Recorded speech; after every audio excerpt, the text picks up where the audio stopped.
مسجد area بڑھ کر لبوں کو چھپا لیں تو اگرچہ گھنی ہو مونچھیں ہٹا کر لب کا دھونا فرض ہے. یہ مونچھیں بڑھ گئی ہیں تو اب یہ ہونٹوں کا دھونا ضروری رہے گا. داڑھی کا ایک مسئلہ بہت اہم مسئلہ ہے. داڑھی کے بال اگر گھنے نہ ہوں تو جلد کا دھونا فرض ہے. داڑھی کے بال اگر گھنے نہ ہوں تو کھال کا دھونا فرض ہے. اور اگر گھنے ہوں تو گلے کی طرف دبانے سے جس قدر چہرے کے گرد میں آئیں ان کا دھونا فرض ہے اور جڑوں کا دھونا فرض نہیں. اس طرح سے ہم نے دبایا ہے. تو اب جتنے چہرے کے مقابلے میں گھوڑی کے مقابلے میں آ رہے ہیں ان کا دھونا ضروری رہے گا اور جو لٹکے ہوئے ہیں ان کا دھونا ضروری نہیں رہے گا. اچھا کھال کا دھونا ضروری نہیں رہے گا بلکہ بالوں کو دھونا ضروری ہوگا. اور جو ہلکے سے نیچے ہوں ان کا دھونا ضروری نہیں, یعنی یہ جو ہے نیچے. اور اگر کچھ حصے میں گھنے ہوں اور کچھ چھدرے یعنی کہیں کہیں چھیدے بال ہوں تو جہاں گھنے ہوں وہاں بال اور جہاں چھیدے ہوں اس جگہ کی جلد کا دھونا فرض ہے. تو یہ مسئلہ بڑا امپورٹنٹ ہے اور مجھے لگتا ہے سب کے نزدیک یہ کلیئر بھی ہو گیا ہوگا. ماشاءاللہ داڑھی تقریباً افراد کی ہوتی ہے تو اب دیکھ لیں کس کی گھنی ہے کس کی گھنی نہیں ہے. جس کی گھنی ہے وہ بھی ان کے لیے بھی یہ مسئلہ ہے اور جس کی گھنی نہیں ہے ان کے لیے. جس کی گھنی نہیں ہے ان کو کھال دھونا ہے اور جس کی گھنی ہے تو ان کے جو چہرے کے مقابل میں بال آ رہے ہیں ان کو بال دھونا. رخسار اور کان کے بیچ میں جو جگہ ہے بہت important, this is very important. رخسار اور کان, رخسار کس کو بولتے ہیں؟ گال کو. رخسار اور کان کے بیچ میں جو جگہ ہے جسے کن پٹی کہتے ہیں اس کا دھونا فرض ہے. ہاں اس حصے میں جتنی جگہ داڑھی کے گھنے بال ہوں وہاں بالوں کا اور جہاں بال نہ ہوں یا گھنے نہ ہوں تو جلد کا دھونا فرض ہے.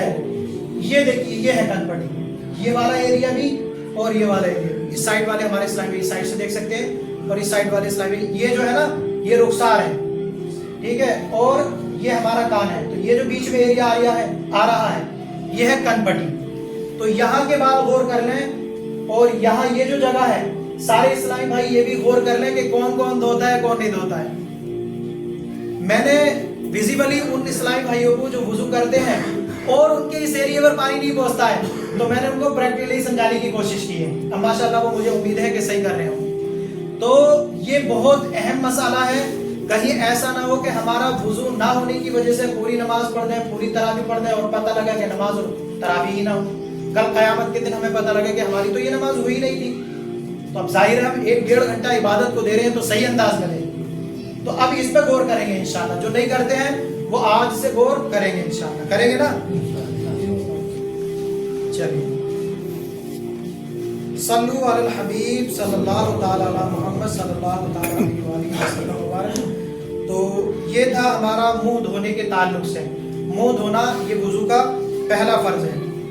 اس میں چند چیزیں غور کرنے کی تھی. داڑھی کے تعلق سے جو مسئلے آئے تھے, ٹھیک ہے, اور چہرے کی جو حد لمبائی میں اور چوڑائی میں ہے. اچھا دھونے کا مطلب کیا ہے, تو یہ ساری چیزوں پر غور کرتے ہوئے انشاءاللہ وضو کریں گے تو ہمیں آزمائش نہیں ہوگی. اگر کسی اسلامی بھائی کو کوئی مسئلہ پوچھنا ہے یا کسی کی ابھی سمجھ میں نہیں آیا ہو تو وہ پرسنلی آ کر کے معلوم کر سکتے ہیں. صلو علی الحبیب صلی اللہ علیہ وسلم. آئیے مختصر سی دعا بھی کر لیتے ہیں. اللہم صلی علی سیدنا وعلی سیدنا محمد وعلی وسلم. صلاۃ و سلام علیک یا رسول اللہ. اور جس نے نماز ادا نہ کی, نماز کو چھوڑ دیا تو اس نے دین کو ڈھا دیا.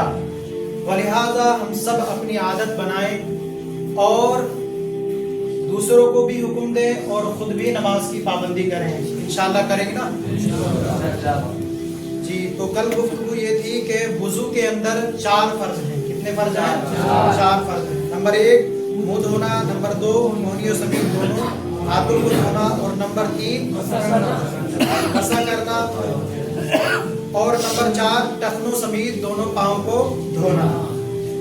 اب ان میں سے ہر ایک کی تفصیل آج گفتگو کریں گے. منہ دھونے کے تعلق سے فیس واشنگ.